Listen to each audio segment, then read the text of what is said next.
ಬೆಂಗಳೂರಿನ ವಿವಿಧೆಡೆಯಿಂದ ಸಂಗ್ರಹಿಸಲಾದ ಇಡ್ಲಿ ಮಾದರಿಗಳಲ್ಲಿ ಸುಮಾರು 51ರಷ್ಟು ಅಸುರಕ್ಷಿತ ಎಂಬುದು ಆಹಾರ ಇಲಾಖೆಯ ಪ್ರಯೋಗಾಲಯದಲ್ಲಿ ದೃಢಪಟ್ಟ ಬೆನ್ನಲ್ಲೇ ಕರ್ನಾಟಕ ಸರ್ಕಾರ ಮಹತ್ವದ ಕ್ರಮಕ್ಕೆ ಮುಂದಾಗಿದ್ದು ರಾಜ್ಯದ ಹೋಟೆಲ್ ಉಪಹಾರ ಕೇಂದ್ರಗಳಲ್ಲಿ ಪ್ಲಾಸ್ಟಿಕ್ ಬಳಕೆ ನಿಷೇಧಿಸಲಾಗುತ್ತದೆ ಎಂದು ಆರೋಗ್ಯ ಸಚಿವ ದಿನೇಶ್ ಗುಂಡೂರಾವ್ ಗುರುವಾರ ಘೋಷಿಸಿದ್ದಾರೆ.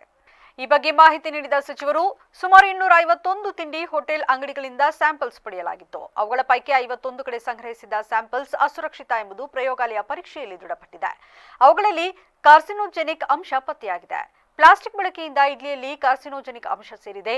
ಈ ಮೊದಲು ಹೋಟೆಲ್ಗಳಲ್ಲಿ ಇಡ್ಲಿ ತಯಾರಿಕೆಗೆ ಹತ್ತಿ ಬಟ್ಟೆ ಬಳಕೆ ಮಾಡಲಾಗುತ್ತಿತ್ತು. ಆದರೆ ಈಗ ಹೆಚ್ಚಿನ ಕಡೆ ಹೋಟೆಲ್ಗಳಲ್ಲಿ ಪ್ಲಾಸ್ಟಿಕ್ ಬಳಸುತ್ತಿದ್ದಾರೆ. ಇದರಿಂದ ಅನಾರೋಗ್ಯಕ್ಕೆ ಕಾರಣವಾದ ಕಾರ್ಸಿನೋಜೆನಿಕ್ ಅಂಶ ಮಿಶ್ರಣವಾಗುತ್ತಿದೆ. ಪ್ಲಾಸ್ಟಿಕ್ ಬಳಕೆಯಿಂದ ಇಡ್ಲಿಯಲ್ಲಿ ಕಾರ್ಸಿನೋಜೆನಿಕ್ ಅಂಶ ಮಿಶ್ರಣವಾಗುತ್ತಿದೆ. ಅಲ್ಲದೆ ಕಾರ್ಸಿನೋಜೆನಿಕ್ ಅಂಶ ಕ್ಯಾನ್ಸರ್ಗೆ ಕಾರಣವಾಗುತ್ತದೆ. ಬೆಂಗಳೂರಿನ ಅನೇಕ ಹೋಟೆಲ್ಗಳಲ್ಲಿ ತಯಾರಾಗುವ ಇಡ್ಲಿ ಅಸುರಕ್ಷಿತ ಎಂಬುದು ಆಹಾರ ಇಲಾಖೆಯ ಪ್ರಯೋಗದಲ್ಲಿ ದೃಢಪಟ್ಟ ತಕ್ಷಣವೇ ಆರೋಗ್ಯ ಸಚಿವರು ಆ ಬಗ್ಗೆ ಕ್ರಮಕ್ಕೆ ಮುಂದಾಗಿದ್ದಾರೆ. ಆರೋಗ್ಯ ಸುರಕ್ಷತಾ ಇಲಾಖೆಯವರು ರಾಜ್ಯಾದ್ಯಂತ ಸುಮಾರು 251 ಕಡೆ ಸ್ಯಾಂಪಲ್ಗಳನ್ನು ತೆಗೆದು ಈ ತಪಾಸಣೆ ಮತ್ತು ಪರೀಕ್ಷೆ ಮಾಡಿಸಿದ್ದಾರೆ. ಅದರಲ್ಲಿ ಏನಂದರೆ ಈ ಇಡ್ಲಿಯನ್ನು ಏನು ಬೇಯಿಸ್ತಾರೆ ಆವಾಗ ಹಿಂದೆ ಎಲ್ಲ ಬಟ್ಟೆ ಉಪಯೋಗಿಸಿ ಮಾಡೋರು. ಆದರೆ ಇತ್ತೀಚಿನ ಕಾಲದಲ್ಲಿ ಕೆಲವು ಕಡೆ ಎಲ್ಲ ಪ್ಲಾಸ್ಟಿಕ್ ಉಪಯೋಗ ಮಾಡ್ತಾ ಇದ್ದಾರೆ ಅಂತ ಒಂದು ಮಾಹಿತಿ ಕೂಡ ಇತ್ತು.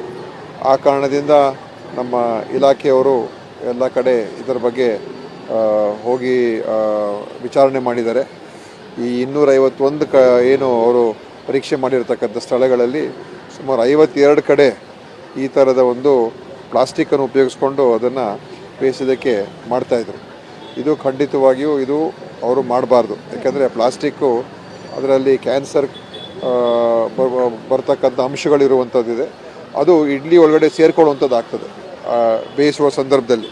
ಸೊ ಈ ಕಾರ್ಸಿನೋಜೆನಿಕ್ ಅಂತ ಏನು ಹೇಳ್ತೀವಿ ಅದು ಖಂಡಿತವಾಗಿಯೂ ಯಾವುದೇ ಒಂದು ಇದರಲ್ಲೂ ಕೂಡ ಮಾಡೋದಕ್ಕೆ ಅವಕಾಶ ಇಲ್ಲ ಮತ್ತು ಆರೋಗ್ಯದ ಮೇಲೆ